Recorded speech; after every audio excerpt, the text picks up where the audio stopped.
Hello guys, स्वागत है आपका हमारे यूट्यूब चैनल में। आज हम क्लास 8 के इतिहास के महत्वपूर्ण क्वेश्चन जानेंगे। तो इसी के साथ हम नंबर 1 पर देखते हैं। अलग अलग समय पर होने वाले परिवर्तनों के संबंध में बताता है। नंबर ए इतिहास, नंबर बी भूगोल, नंबर सी समाजशास्त्र, नंबर डी विज्ञान। तो हमने ये सब पहले ही टिक मार लिए हैं, तो इसका सही आंसर हो जाएगा नंबर ए इतिहास। ऑप्शन बी, लॉर्ड क्लाइव ने भारत के नक्शे तैयार करने की जिम्मेदारी किसको सौंपी थी? Option A James Annal, option B James Mill, option C captain Hawkins, option D Robert Lipton. तो इसका सही आंसर हो जाएगा ऑप्शन ए, जेम्स एननल को सौंपी थी। ऑप्शन नंबर 3, अंग्रेज द्वारा स्थापित भारतीय राष्ट्र अभिलेखागार कहाँ स्थित है? तो अंग्रेज द्वारा स्थापित राष्ट्र अभिलेखागार कहाँ स्थित है? Option A Kolkata, option B Chennai, option C New Delhi, option D Mumbai. तो इसका सही आंसर हो जाएगा ऑप्शन सी, नई दिल्ली में स्थित है। नंबर 4 पर इतिहास में किसका महत्व होता है? तो इतिहास में किसका महत्व होता है? ए राजाओं का, बी देशों का, सी तिथियों का, डी इनमें कोई नहीं। तो इतिहास में है ना, तिथियों का सबसे ज़्यादा महत्व होता है। लोग इतिहास को किससे जोड़कर देखने की कोशिश करते हैं? तो ये है कहानी, बी तारीखों, सी महीनों, डी इनमें कोई नहीं। तो इतिहास को तारीखों से जोड़कर देखने की कोशिश करते हैं लोग। तो किसी के साथ हमें आगे बढ़ते हैं। इतिहास को समेटना कितने कालखंडों में बांटा गया है? नंबर ए पर है 1, नंबर बी पर है 2, नंबर सी पर है 3, नंबर डी पर है 4। तो इतिहास को 3 कालखंडों में बांटा गया है। नंबर 7 में है, जेम्स मिल कहाँ के निवास थे? A Germany, B France, C Scotland, D पुर्तगाल। तो जेम्स मिल स्कॉटलैंड के निवास थे।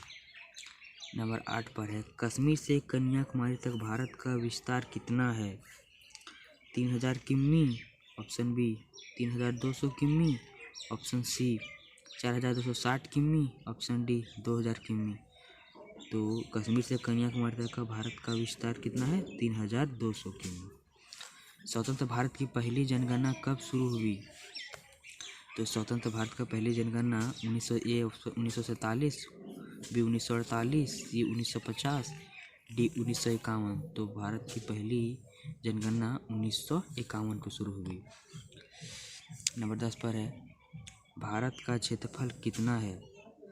3.28 लाख वर्ग किलोमीटर, ऑप्शन बी 32.8 लाख वर्ग किलोमीटर, ऑप्शन सी 328.0 लाख वर्ग किलोमीटर, ऑप्शन डी 328 लाख वर्ग किलोमीटर। तो भारत का क्षेत्रफल है 32.8 लाख वर्ग किलोमीटर।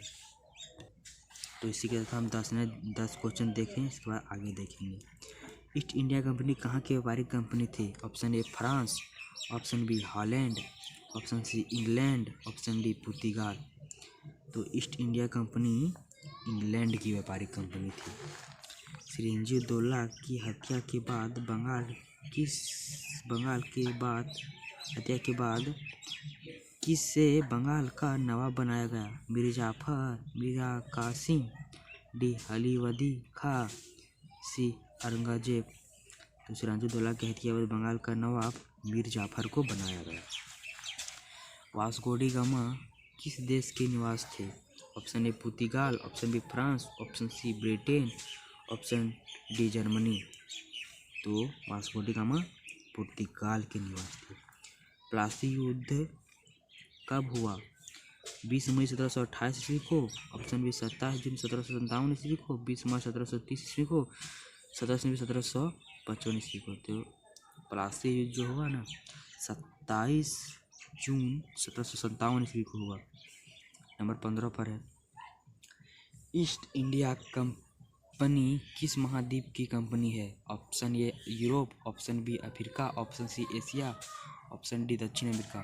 तो ईस्ट इंडिया कंपनी यूरोप की व्यापारिक कंपनी है। यूरोप महाद्वीप की है कंपनी। तो इसी के साथ हम आगे बढ़ते हैं। तो इसी के साथ हम 16 नंबर देखते हैं। कैप्टन हॉकिंस किस मुगल शासक के दरबार में आया था? नंबर ए है Babur, number B Humayun, number C Jahangir, number D Aurangzeb. तो कैप्टन हॉकिंस जहांगीर के दरबार में आया था। इसका आंसर हो जाएगा ऑप्शन सी, जहांगीर। चतुर्थ अंगल मैसूर युद्ध कब हुआ था? 1767 ईस्वी में, ऑप्शन बी 1780 में, ऑप्शन सी 1790 में, ऑप्शन डी 1799 में। तो चतुर्थी अंगल मैसूर युद्ध हुआ था 1799 ईस्वी में। तो नंबर 18 देखते हैं। सिराजुद्दौला कहाँ के निवास थे?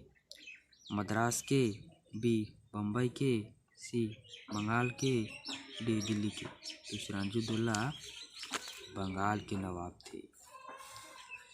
नंबर 19, औरंगजेब की मृत्यु कब हुई? तो औरंगजेब की मृत्यु ऑप्शन ए 1700 ईस्वी में, ऑप्शन बी 1705 ईस्वी में, ऑप्शन डी 1707 ईस्वी में, ऑप्शन डी 1825 ईस्वी में, 5 ईस्वी में। तो इसका सही आंसर जाएगा 1707 ईस्वी में औरंगजेब की मृत्यु हो गई। 20 नंबर को देखते हैं। अंग्रेज ने अपनी पहली कोठी कहाँ स्थापित की? Option A Madras, option B Surat, option C Calcutta, option D Mumbai. तो अंग्रेज ने पहली कोठी कहाँ स्थापित की? तो अंग्रेज ने अपनी पहली कोठी सूरत में स्थापित की। तो इसी के साथ हम आज 20-20 इतिहास के महत्वपूर्ण ऑब्जेक्टिव क्वेश्चन जाने। अच्छा लगा तो हमारे यूट्यूब चैनल को लाइक एंड सब्सक्राइब कर दें। इसी तरह सपोर्ट हम हमारे चैनल को करते रहिए। Thank you for my watching video.